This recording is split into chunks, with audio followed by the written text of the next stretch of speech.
Merhaba arkadaşlar, Ören Hanım YouTube kanalıma hoş geldiniz. Bugün size çok kolay, çok güzel bu patiğin yapımını anlatacağım. Gördüğünüz gibi çok hoş, çok güzel bir model. Bir alt kısmında dikişi var, bir de arka kısmında dikişi var. Ayakta çok hoş, çok güzel duruyor, çok şık duruyor. Çeyizle de yapabilirsiniz, kendinize de yapabilirsiniz, yapıp da satabilirsiniz arkadaşlar. 1-1,5 saatte bir tekini örebilirsiniz. O kadar ki kolay. Böyle renkleri de çok yakıştı. Gül kurusu ve açık pembe kullandım. Gördüğünüz gibi çok hoş. Kaç numara ayak için ördüm derseniz 37-38 numara ayak için 24 ilmek başladım. 6 desen yaptım. Ama siz mesela 38-39 numara ayak için örmek istiyorsanız şöyle şu kısım biraz yukarıda dursun. 26 ilmek başlayabilirsiniz. 40 numara ve üstü içinde 2 ilmek daha fazla örebilirsiniz. Yani 28 ilmek örebilirsiniz. Daha küçük yapmak istiyorsanız da dediğim gibi ben 6 desen yaptım. Siz 5 desen yapabilirsiniz. 25-26 için mesela o şekilde yapabilirsiniz. Birazdan size dikilmemiş halinde göstereceğim. Şöyle detaylı bakmanızı istiyorum. Çok hoş, çok güzel. Harika bir model. Evet, ip olarak patik ipi kullandım. Şiş olarak da 3 numara örgü şişi kullandım arkadaşlar. Hazırsanız şöyle arkadan başlayacağız. Hazırsanız beraber yapalım inşallah. Hadi bakalım, Bismillahirrahmanirrahim. İpimi ikiye katladım. Benimle aynı yapanlar 24 ilmek atsınlar. Dediğim gibi biraz şu kısım hafif aşağıda durdu. 26 ilmek de atabilirsiniz. Desenleri de aynı şekilde yaparsınız. Hiç sorun olmaz. Sadece kenarda benimki 4 ilmek kaldı. Sizinki 6 ilmek kalır. Evet. Şöyle. Dediğim gibi 24 ilmek atalım. Sonrasını göstereceğim. Evet, 24 tane ilmeğimi attım. Burada iki ipimi birbirine bağlıyorum. Çevirdim. Haroşa yapıyoruz. Haroşayı ben önden de düz, arkadan da düz örüyorum. Evet, böyle düz örüyoruz.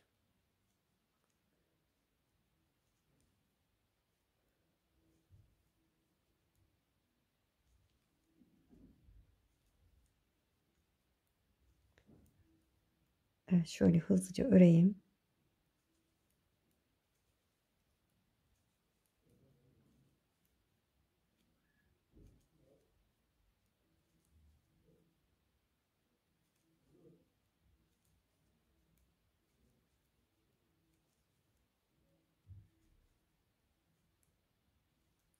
Sıranın sonuna geldim.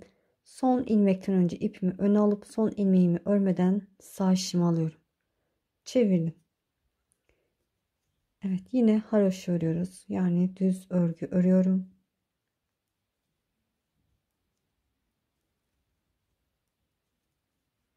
Evet, bir sıra haroşamız oluştu bile. Gördüğünüz gibi 3 sıra öreceğiz. 3 sıra haroşa olacak şekilde öreceğiz. Buradaki gibi. Bakın. 1 2 3 sıra örmüşüm. Ondan sonra desene geçmişim. 3 sıraya tamamlayalım.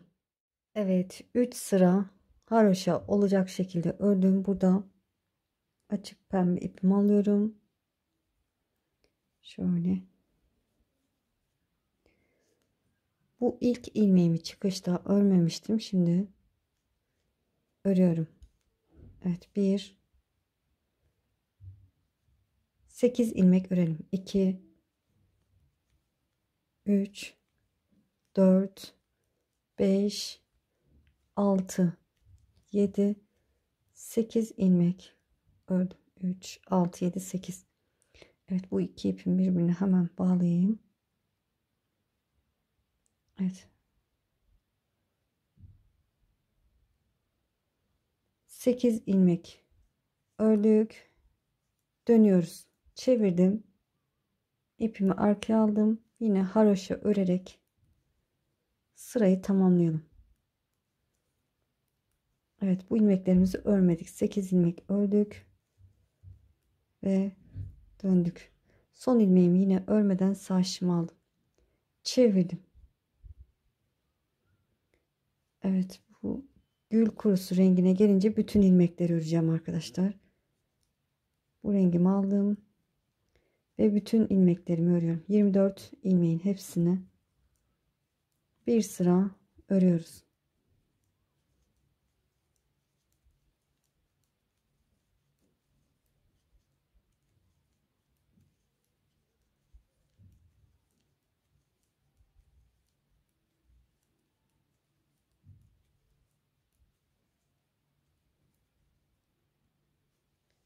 Çevirdim.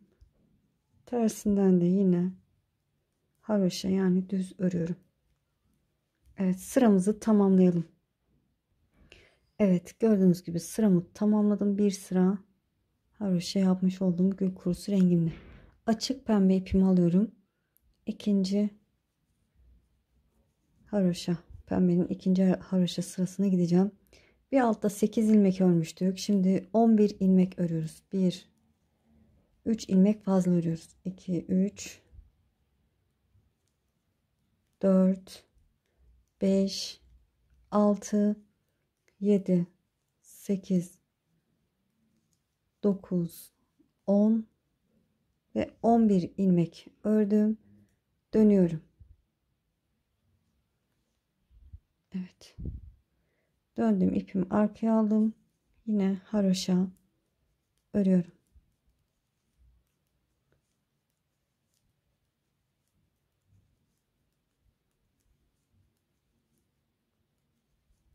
Evet, son ilmeğimi örmeden sağ şişimi alıyorum. Çevirdim. Ön yüze geçtim.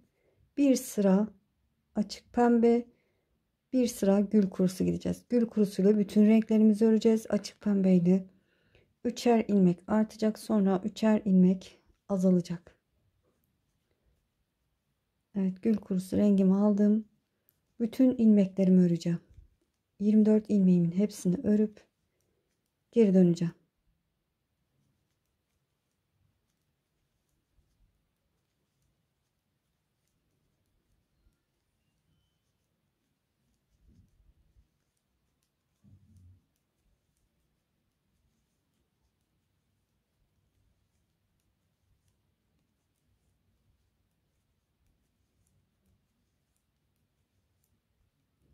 Evet, son ilmeğimi de örmeden aldım, çevirdim.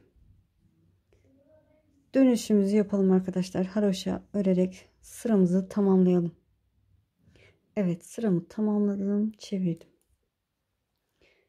Açık pembe ipimi alıyorum. Bir altta 11 ilmek örmüştüm. Şimdi 14 ilmek öreceğim. 3 ilmek artacak. 14 ilmek olacak. 3 4 5 6 7 8 9 10 11 12 13 14 ilmek ördüm. Çevirdim. Çevirdim. İpimi arkaya aldım. Ve haroşa örerek sıramızı tamamlayalım. Evet, sıramı tamamladım. Ön yüze geçtim. Gül kurusu rengimi alıyorum. Bütün ilmekleri öreceğim arkadaşlar. Artık bilirsiniz. Koyu rengimle bütün ilmekleri örüyorum. Evet. Sıramızı tamamlayalım. Evet. Tersinde ördüm. Sıramı tamamladım. Açık pembe ipimi alıyorum. Bir alttaki sırada 14 ilmek örmüştüm. Şimdi 17 ilmek örüyorum. 3 4 5 6 7 8 9 10 11 12 13 14 15 16 17 ilmek ördüm ve dönüyorum. Döndüm, ipimi arkaya aldım. Yine haroşa örerek sıramızı tamamlayalım. Evet, sıramı tamamladım. Şöyle gül kurusu rengime geçtim. Bununla yine bütün ilmeklerimi öreceğim.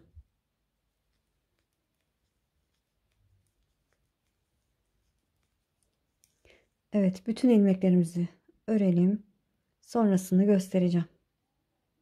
Evet, gül kurusu rengiyle bütün ilmeklerimi bir sıra haroşa olacak şekilde ördüm. Şimdi açık pembeye geçtim. Bir altta 17 ilmek örmüştüm. Şimdi 3 fazla, yani 20 ilmek örüyorum. 2, 3, 4, 5, 6, 7, 8, 9, 10, 11, 12, 13, 14, 15, 16, 17, 18, 19, 20. Evet, gördüğünüz gibi 4 ilmek kalana kadar ördük. Bu son uzun çizgimizde arkadaşlar. Buraya kadar uzattık. Geri dönüyoruz. İpimi arkaya aldım ve haroşa örerek sıramızı tamamlayalım. Evet, gül kurusu rengime geçtim. Bütün ilmeklerimizi öreceğiz. Bir sıra haroşa olacak şekilde bütün ilmeklerimizi örelim. Evet, gördüğünüz gibi bir sıra haroşamı ördüm gül kurusu rengimle. Açık pembe ipimi aldım.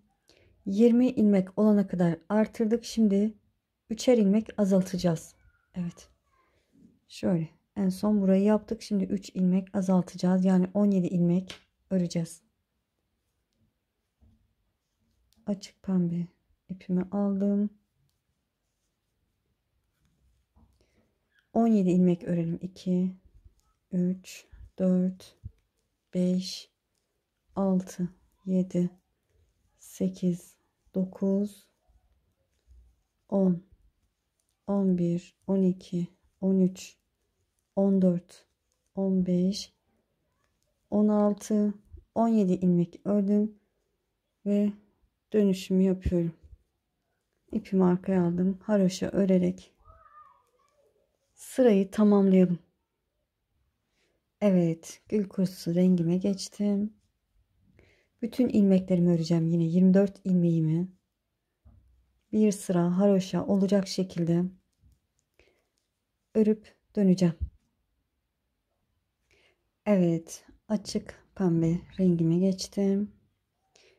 Bir altta 17 ilmek örmüştük. Şimdi 14 ilmek örüyoruz. 3 ilmek az örüyoruz. 3, 4, 5, 6, 7, 8, 9, 10, 11, 12, 13, 14 ilmek ördüm ve çevirdim. Haroşa örerek sıramı tamamlıyorum.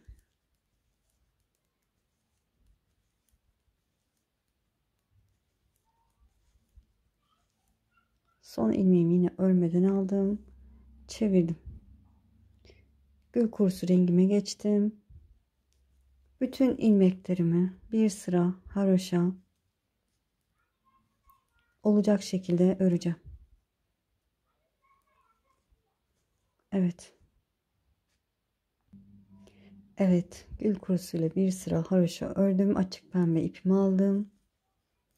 Bir altta 14 ilmek örmüştüm. Şimdi 11 ilmek örüyorum. 2, 3, 4, 5, 6, 7, 8, 9, 10 ve 11 ilmek ördüm. Çevirdim. Çevirdim ve yine haroşalarımı örerek sırayı tamamlıyorum. Biraz hızlı örüyorum, eminim anladınız. Eğer ki yavaş örmemi istiyorsanız sağ üst köşede 3 nokta var. Oradan hız ayarını yavaşlatabilirsiniz. Evet, çevirdik. Ön yüze geçtik. Bir sıra gül kurusu rengimli bütün ilmeklerimi öreceğim. Bir sıra haroşa olacak şekilde örelim. Evet, bir sıra haroşamı ördüm. Açık pembe ipime geçtim. 8 ilmek. Bu sefer de 8 ilmek örüyoruz. İlk başladığımız gibi 3, 4, 5, 6, 7, 8 ilmek ördüm ve çevirdim. Ve yine haroşa örerek sıramı tamamladım bile. Çevirdim. Evet, bir desenimiz bitti arkadaşlar.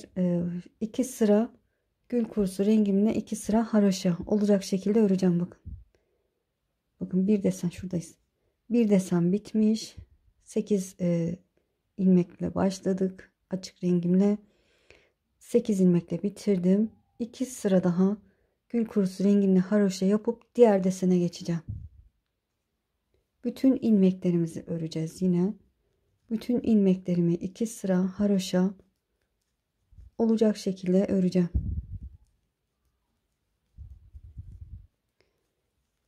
Evet, 2 sıra haroşa örüp dönelim.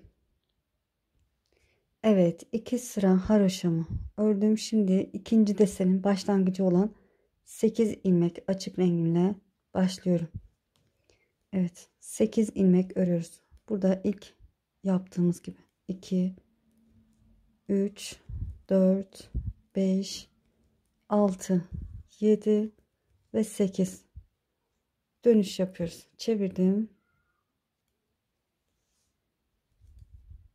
İpimi arkaya aldım ve haroşa yaparak dönüşümü gerçekleştirdim. Çevirdim. Yine gül kurusu rengimle bütün ilmeklerimi öreceğim. 1 sıra haroşa olacak şekilde bütün ilmeklerimizi örüyoruz. Evet. Bu ilk desende yaptığımız işlemin aynısını yapıyoruz. Benimle aynı yapanlar arkadaşlar, bakın desenlerim 1 2 3 4 5 6 desen yaptım. Benimle aynı yapanlar 6 desen yapsınlar. Daha küçük yapmak isteyenler bir desen eksik yapsınlar. Böyle 6 desen yapalım. Videoyu şaşırırsanız geriye alabilirsiniz. Benimle birlikte örebilirsiniz arkadaşlar. 6 desen yaptıktan sonra 3 sıra haroşa örelim. Sonra keseceğiz. Evet. İlk başta da hatırlarsanız 3 sıra haroşadan sonra desene başlamıştık. Sonunda da 3 sıra haroşamızı örelim. Sonra kesip dikimini yapacağız. Evet. Evet, 6 tane desenimizi tamamlayıp 3 sırada haroşa ördükten sonra şimdi bütün ilmeklerimizi keseceğiz. İlk ilmeğimi ördüm, onu sol şişime aktarıyorum. 2 ilmeğin ikisini bir örüyorum. İlmeğimi sol şişime aktardım, ikisini bir ördüm. İlmeğimizi sol şişimize aktarıp ikisini bir örüyoruz. Elimizi ne sıkı ne geniş tutalım. Nasıl ördüysek o şekilde keselim arkadaşlar. Böyle bütün ilmeklerimizi keselim. Evet, bütün ilmeklerimi kestim. Son bir ilmeğim kaldı. İpimi uzun bıraktım ki dikeyim arkadaşlar. Şöyle iğneme geçirdim ipimi. Son ilmeğin içinden geçiyorum. Evet, şimdi dikimini yapacağız. Şöyle katlayalım. Bu şekilde düz taraftan dikelim arkadaşlar. Şöyle tutuyorum. Evet. Bu şekilde çizgili kısım aşağıda kalacak şekilde katladım. Böyle karşıya sabitledim. Düz taraftan dikiyorsak dış tellerini alalım bu şekilde. Evet, böyle ilmeklerin dış tellerini alarak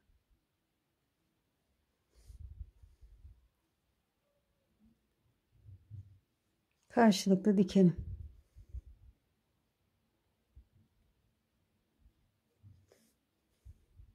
Evet, aşağıya kadar aynı hizada dikelim arkadaşlar. Evet, aşağıya kadar diktim. Şimdi tabanı dikeceğiz. Yine dış tellerini alarak böyle aynı hizada dikelim.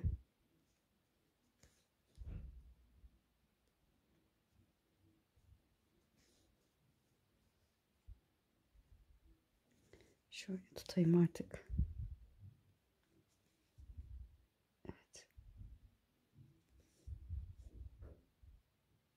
Karşılıklı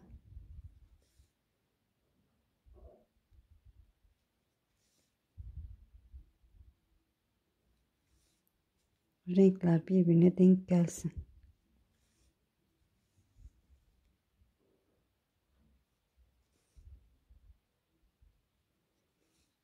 Evet, tamamen altını dikelim arkadaşlar. Evet, dikimini tamamladım. Şimdi ağız kısmını yapalım arkadaşlar. Kenarını yapalım. Şöyle tersinden başlayalım. Açık renk ipimi aldım. Bir zincir çektim. Şöyle ilmeğimi genişlettim. Bu arkadan tığım batırdım. İlmeği buradan geçirdim. Şöyle. Başına dolamadan battık diyelim. Bir zincir çekiyorum. Tığıma doladım. Aynı yere 2 tane trabzan yapıyorum. 1 2. Şöyle haroşaları sayıyorum. Şöyle 1 2 3 haroşa ileriye başına dolamadan batıyorum. Bir zincir çektim. Tığıma doladım. Aynı yere 2 trabzan yapıyorum. 1 2. Şöyle sayalım. 1 2 üçüncüye başına dolamadan batıyorum. Bir zincir, tığıma doladım. Aynı yere 2 trabzan. 1 2. 1 2 üçüncü yuvaya başına dolamadan batıyorum. Evet, kenarını bu şekilde yapıyoruz. Farklı yapmak isterseniz farklı yapabilirsiniz. Bir zincir, aynı yere 2 trabzan. 1 2.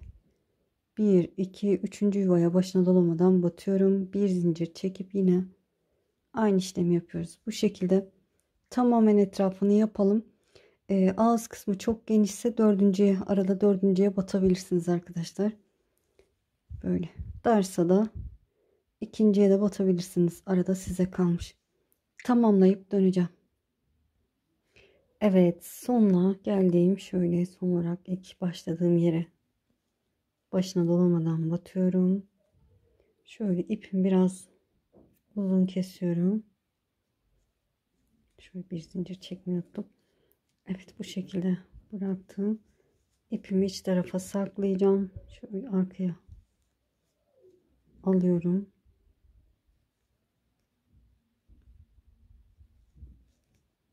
Burada da bir zincir çekip yine arkaya saklayalım. Fazlasını alıyorum.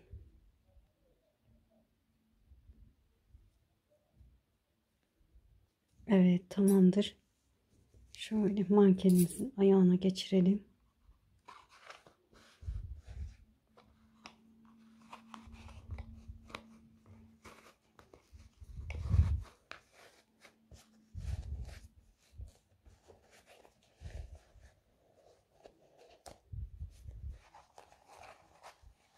Şöyle düzelteyim.